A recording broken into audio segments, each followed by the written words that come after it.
이렇게 생활한 지도 벌써 5달이 지났습니다.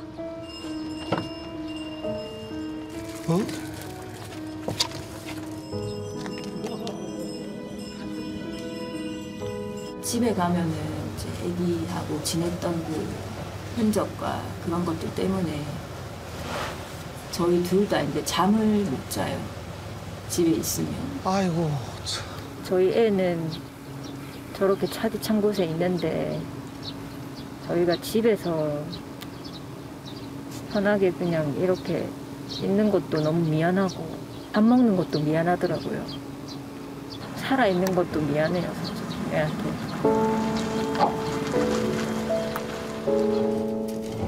그날 이후 아들의 흔적이 남은 집에선 도저히 생활할 수가 없다는 두 사람.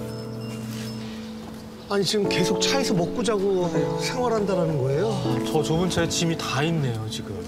아이고 세상에. 매일 아침 아내는 남편의 약을 챙기며 하루를 시작합니다. 빈속에 약을 지금 먹는 건가요? 건강이 좀 안 좋은 것 같은데요? 급성 림프 구성 백혈병이고요. 치료가 중단된 상태라서 이제 유지요법으로 이제 항암제를服用중에 있거든요. 지금 정상적인 생활이 힘드신 거잖아요. 5차 항암 치료 후 특히나 몸조리가 중요한 때지만 아들을 생각하면 자신을 돌볼 마음의 여유가 없습니다. 아기가 이제 한 달에 2번 정도 막 39도, 40도 고열을 앓았어요. 그래서 이제 열날 때마다 소아과 가면은 이제 편도선염이다. 나중에 이제 시기가 되면 수술을 해주는 게 좋겠다. 그렇게 얘기를 하더라고요. 수술 시간도 짧고 정말 기초적인 수술이라면서 절대 걱정하실 필요가 없다. 그렇게 얘기했어요. 예상치 못한 일이 벌어진 건 아들이 수술하고 엿새째 되는 날 새벽이었습니다. 갑자기 일어나면서 기침 2번을 하더니 피가 그냥 아이고. 폭포수로 그냥. 야 어떻게 저럴 수가 있죠? 그 상태에서 몇 초 있다 그냥 바로 의식을 잃더라고요. 얼마나 놀랐을까요? 5개월을 있다가 아기가 하늘나라로 갔어요. 아 어떡해. 아빠의 긴 투병 생활로 함께 살게 된 지 겨우 2달. 이렇게 이별하게 될 줄은 몰랐습니다. 건강했던 아이에게 어째서 이런 일이 생긴 건지 도저히 이해할 수 없다는데요. 동이야, 사랑해. 동이는 용감하고 대단한 아이야. 힘내자. 파이팅.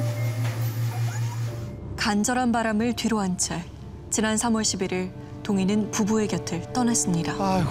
고속도로만 가면 우리 김동이 이거 메고 자고 있었는데. 안고. 이거 안고 자면 동이 아는 거야. 식탁에. 근데 이거는 동이 손때가 붙은 거니까. 수술 안 했으면 되는데 괜히 내가 수술하자고 해서. 웃지 마. 머리 아프게. 동이가 생각나 그동안 발걸음하지 못했던 곳. 큰 용기를 냈습니다.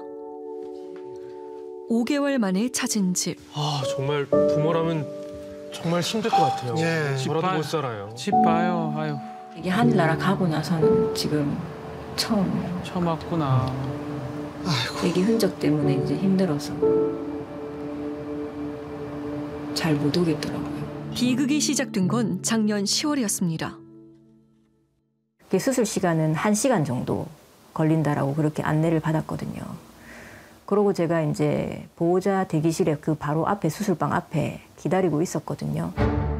수술이 시작된 건 오후 3시경. 그런데 어찌 된 일인지 예정된 시간이 지나도 아이가 나오지 않았습니다. 얼마나 무서워요. 그 뒤에 이제 들어갔던 애가 있었는데 그 애는 나왔는데 동이가 안 나오는 거예요. 동희의 수술이 끝난 건 오후 5시가 넘은 시각. 금방 끝난다던 수술은 약속보다 1시간이나 지난 때였는데요. 시간이 많이 걸렸네. 수술 시간이 다른 애들보다 2배가 걸렸더라고요. 따졌거든요. 왜 이렇게 늦었냐. 내가 안내받던 시간이 아니지 않냐고. 이제 거의 끝나갈 무렵에 피가 좀 있어가지고 조금 지혈한다고 늦었다. 이렇게 얘기를 하는 거예요. 1년에 한두 건 발생할 수 있는 그냥 특이한 케이스인데 문제가 없다. 걱정 안 하셔도 된다. 이게 다였거든요. 별일 아니니 안심하라는 의사의 말과는 달리 회복의 기미가 전혀 보이지 않았습니다. 급기야 퇴원하는 날엔 구토까지 했다는데요. 아니 이러면 얼마나 걱정돼요. 제가 경구약을 복용을 못한다. 근데 물도 좀 잘 못 마신다. 물 조금 진짜 마시고 나면 다 구역질해서 토해버리고 어떡하냐. 입원을 좀 해야 될 것 같다고. 아니 약을 먹어야 나가죠 이러니까. 어머니 편도 수술은 원래 못 먹어요. 수액 치료는 저희 병원에서 못 해드리니까 작은 병원 가서 2박 3일 정도 입원하면 애기들 다 잘 먹어요. 걱정 안 하셔도 돼요. 출혈 없으니까 나가세요. 이렇게 얘기를 하는 이게 거예요. 말이 됩니까? 어쩔 수 없이 퇴원한 동희. 계속해서 상태가 나아지지 않자 다음 날 동네 이비인후과를 찾아갔다는데요. 못 먹어서 목 상태를 이제 한번 봐주십사 하고 이제 갔는데 그 선생님이 깜짝 놀라시더라고요. 첫 질문이 그거였어요. 어디서 수술했냐고. 왜요? 그곳에서 듣게 된 기막힌 이야기. 너무 심해가지고 깜짝 놀랐습니다. 이런 데에는 지지면 안 되는 상황인데 전부 다 화상을 입었습니다. 약도 못 먹고 다 토했는데 이 담당 의사가 무조건 괜찮다고 내보냈잖아요. 이런 상태는 퇴원을 시킬 게 아니라 그냥 수술한 병원에서 봐야 되는 상태인데 너무 빨리 퇴원을 시켰어요. 그때만 해도 병원에 입원만 하면 괜찮아질 줄 알았답니다. 어차피 애가 또 경구약도 복용이 안 됐고 못 먹어서 저는 이제 입원을 좀 하려고 했죠. 개인 이비인후과 갔다 바로 입원을 시켰어요. 수액을 좀 맞으니까 아기가 그나마 조금 이제 생기는 돋더라고요. 그런데 입원 이틀 뒤 새벽 갑자기 피를 토해낸 동희는 그대로 의식불명 상태에 빠졌습니다. 참 세상에 어떻게 이런. 수술이 있었던 건 10월 4일. 퇴원 후 다른 종합병원에서 수액 치료를 받던 중 갑자기 의식을 잃고 말았습니다. 수술 후 6일 만이었습니다. 정말 안타깝네요. 비극이에요, 비극. 도무지 이 상황을 받아들일 수 없던 엄마는 수술했던 의사를 찾아갔습니다. 그런데 퇴원 때와는 다른 이야기를 합니다. 저희 병원에 와서 이렇게 하고 있어서 좋았을 것 같은데. 보통 다음 날 오시라고 안내를 드리는데. 그런 말 안 했습니다. 오지 말라고 해갖고 편도 수술은 원래 못 먹어요. 얘가 지금 일반적으로 수술이 끝난 애였냐고. 다른 애들하고 달랐잖아. 이게 이런 부분이 좀 과도하게 된 건 있지만 그렇다고 이게 좀 해보려고. 그런데 미심쩍은 건 이뿐만이 아니었습니다. 제가 아기가 10월 9일 날 그렇게 되고 그래서 제가 의무기록지부터 10월 11일 먼저 확보를 하고 의무기록지를 봤는데 아무 내용이 없는 거예요. 네, 이게 무슨 말이에요? 수술 중 특이 상황에 이상무라고 적혀 있더라고요. 네? 그러고 제가 느낌이 좀 이상해서 10월 29일 날 다시 발급을 받았어요. 그 안에 내용을 보니까 저한테 그날 설명했던 이제 다량의 출혈이 있었고 재마취를 했다. 그 내용이 추가가 돼 있는 거예요. 없었던 내용이. 얘기하지 않았던 그 전신마취도 2번이나 했던. 항의 후 재발급받은 수술 기록지엔 다시 마취를 하고 재지혈했다는 기록이 추가된 건데요. 아니 수술 후에 지금 기록이 추가된 거잖아요. 제가 따졌죠. 왜 의무기록지에 아무것도 안 적혀 있냐. 경황이 없어서. 경황이요? 그게 말이 됩니까? 아이고 참. 현지 병원의 입장은 어떤 걸 마지막으로 전달받으셨어요? 법대로 하라. 이거 너무 무책임한 거 아닙니까 지금? 그날 수술실에선 무슨 일이 있었던 건지 좀 더 알아봐야겠습니다. 안녕하세요. 과장님이랑 전공이랑 그 인턴은 그만둔 것이.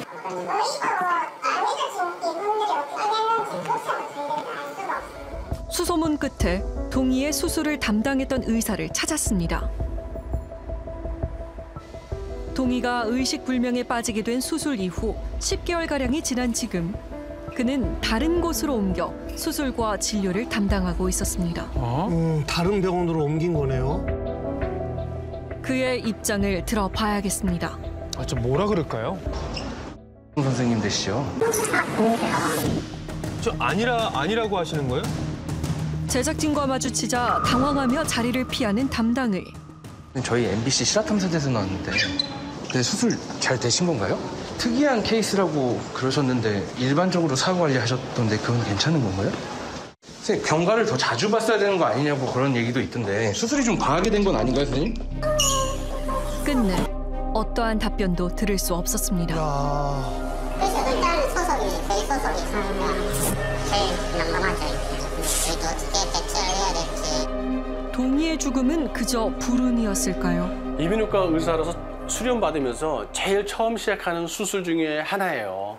이제 편도선 수술하고 나서 이제 가장 의사로서는 이제 이게 관심을 가져야 될 부분이 출혈 부분입니다. 2차 출혈은 24시간 이후에 나는 출혈인데 보통 5일에서 10일 사이에 많이 나요. 2차 출혈은 이제 4.8%에서 한 남캔 7%까지 이제 바라보고 있어요. 집도의도 이례적인 환자라고 말했던 만큼 좀 더 주의 깊은 경과 관찰이 필요하진 않았을까요? 한때는 행복이 가득했던 곳이지만 동희가 떠난 지금 이곳에 남은 건 쓸쓸한 뿐입니다. 아구 늑대가 나타나. 아구 나랑 가볼게요. 그렇게 예뻤는데요. 이젠 추억으로만 만날 수 있는 아들. 우리 누나 손등을 간지어주고 바이바이. 부모님 마음이 얼마나 정말 찢어질 것 같아요. 저렇게 건강했는데. 그냥 왠지 장난감 방문을 열면 애가 있을 것 같고 어디를 가도 이제 아이고. 애가 없으니까 친정애를 가도 애가 없고 집에를 가도 애가 없고 놀이터에 가도 애가 없어요. 너무 보고 싶은데 애가 어딜 가도 없어요. 하나뿐인 아들이 왜 이렇게 생을 마감해야 했던 건지 제대로 된 이유조차 알 수 없어 답답하기만 합니다.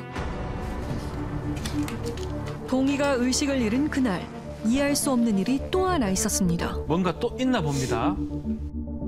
동희가 피를 토하며 의식을 잃자 곧바로 119를 불러 수술했던 병원으로 향했다는데요. 1분 1초가 급한 응급 상황에서 끔찍한 일이 벌어졌습니다. 예, 사전 통보를 했어요. 기도 확보가 필요하고 CPR을 치고 가고 있고 너희 병원에서 수술했다. 사전 통보를 했는데 거의 다 와가는데 6분인가 5분 정도 남겨두고 다 와갔는데 환자를 수용할 수 없다. 바로 앞에 왔는데 그렇게 된 거예요. 말이 됩니까? 출발한 지 10여 분이 지난 시점 병원에서 갑자기 동의를 거부한 겁니다. 아이고. 생과 사를 넘나드는 긴박한 상황. 안타까운 시간을 흘려보내며 동의를 받아줄 다른 병원을 수소문해야만 했습니다. 저것도 좀 이상하지 않아요? 이상해요. 결국 왔던 길을 되돌아가 119 신고 후 31분 만에 다른 대학병원에 도착할 수 있었는데요. 본인 환자를, 아기를 그것도 사전 통보해서 수술 받은 하나라고 얘기를 다 고지를 하고 간 건데 권역응급의료센터를 갖추고 있고 소아응급의료센터를 갖추고 있는 병원이 그것도 다 와갔는데 왜 거부를 했는지. 이게 말이 됩니까? 동의를 거부한 그 병원은 권역응급의료센터였습니다. 이곳은 다른 의료기관에서 이송되는 중증 응급의료 환자의 수용을 담당하는 곳이었는데요. 대체 동의를 거부한 이유는 무엇이었을까요? 이거는 분명히 이유가 있어야 될 것 같은데요. 예. 이제 확인해 보니까 CPR 중이라서 그 수용 불가하다고 이렇게 연락이 왔더라고요. CPR 환자가 있다는 이유로 이송 중인 환자를 권역응급의료센터가 이렇게 거부하는 사례가 종종 발생하는 건가요? 그랬던 경우는 제가 이제 근무하는 동안에는 없었거든요. 근데 이런 경우도 저도 처음이라 가지고. 구급대원조차 난생 처음 겪어본다는 상황. 늦어진 응급처치로 의식을 회복하지 못한 채 5개월을 버티다 동희는 끝내 숨을 거두고 말았습니다.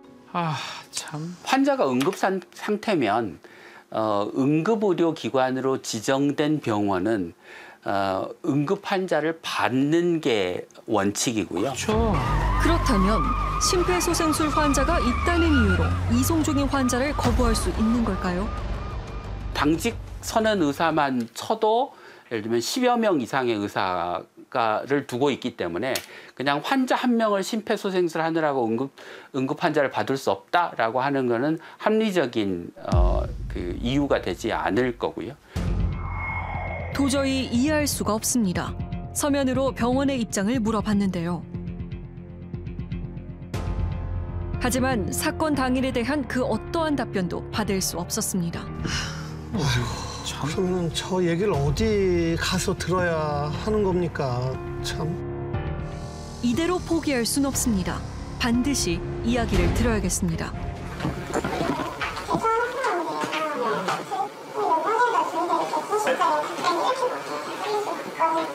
이게 다 소송 관련 내용이라는 것인가요?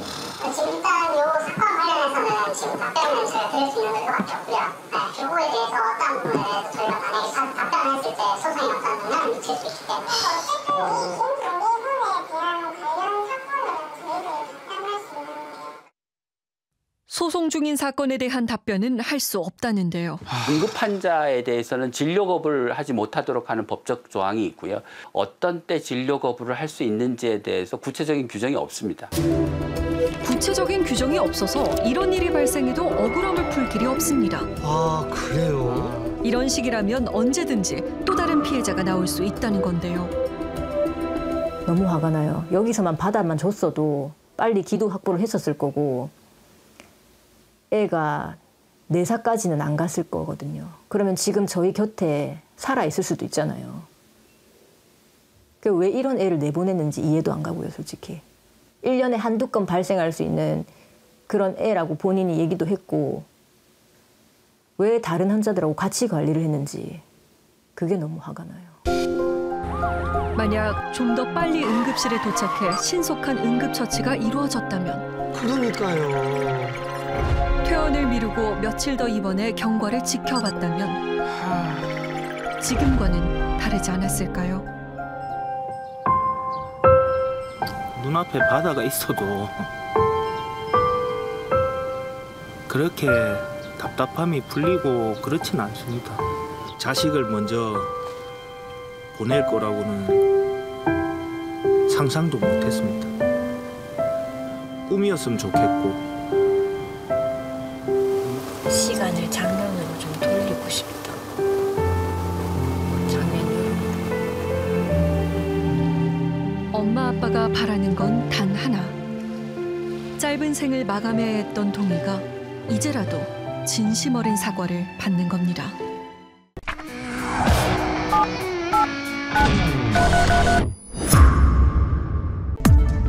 방송 후 국민청원 20만 원을 이뤄낸 사연이 또 있었습니다.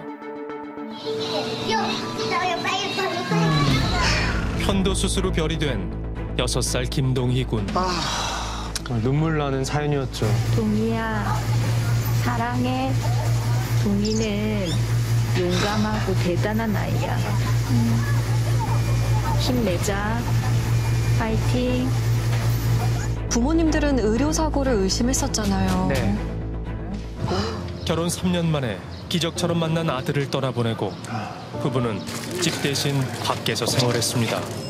차마 집에 들어가지 못한 겁니다. 저 모습을 보고 많은 분들이 눈물 같이 흘려주셨어요. 그렇죠. 집에 가면은 이제 애기하고 지냈던 그 흔적과 그런 것들 때문에 저희 둘 다 이제 잠을 못 자요. 가장 걱정스러운 건 동희 아버지의 건강입니다. 예. 급성 림프 구성 백혈병이고요. 치료가 중단된 상태라서 이제 유지요법으로 이제 항암제를服用중에 있거든요. 4개월 후 부부를 다시 만나봤습니다.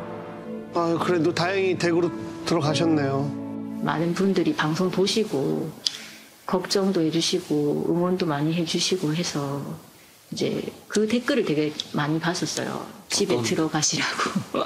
집에 들어가서 이제 생활하시라는. 너무 걱정을 많이 해주시더라고요. 이게 반짝반짝 빛나거든요. 조금씩. 방송을 본 시청자가 보석 십자수를 만들어 선물했다고 합니다. 하늘나라에서 보라고. 창문에다가 붙여놨어요. 동희가 좋아했을 것 같아요. 동희가 보고 있을 거예요. 동희를 떠나보낸 지도 9개월째. 이제 애는 이렇게 억울하게 갔잖아요. 근데 아무도 사과하는 사람이 없어요. 책임지는 사람도 아무도 아직까지도 없어요. 네. 여기선 계속 법대로 하라. 뭐 그런 식으로 나오고 있으니까 버젓이 또 수술과 진료를 하고 있고. 국민청원 달성 후 답변도 받았습니다. 수술실 내 CCTV를 의무적으로 설치하도록 하는 의료법 개정안이 2건 발의되어 있습니다. 사고를 낸 의사의 의료 행위를 금지시켜달라는 요구는 논의가 필요하며 24시간 내 의무기록지 작성에 대해선 개선 방안을 마련하기로 했습니다. 투병 생활을 하면서도 사고의 진실을 밝히기 위해 1인 시위를 했던 김강률 씨. 치료제가 없었던 그에게 희망이 생겼습니다. 투약이 가능한 항암제를 찾은 건데요. 이제 이렇게 넣으면 끝입니다. 이게 이제. 다행이에요. 참 안 좋아서 지금 3번이나 지금 재발이 됐는데 지금 약을 쓰고 있는 거거든요. 신약 하나 남는 거 지금 쓰고 있는 거기 때문에 또 재발이 오면은 이제 이 사람 약이 없어요. 새로운 희망이 생긴 만큼 좋은 소식 기다리겠습니다. 결과가 있어가지고 동의 사건도 마무리 짓고 잘 끝났으면 좋겠어요.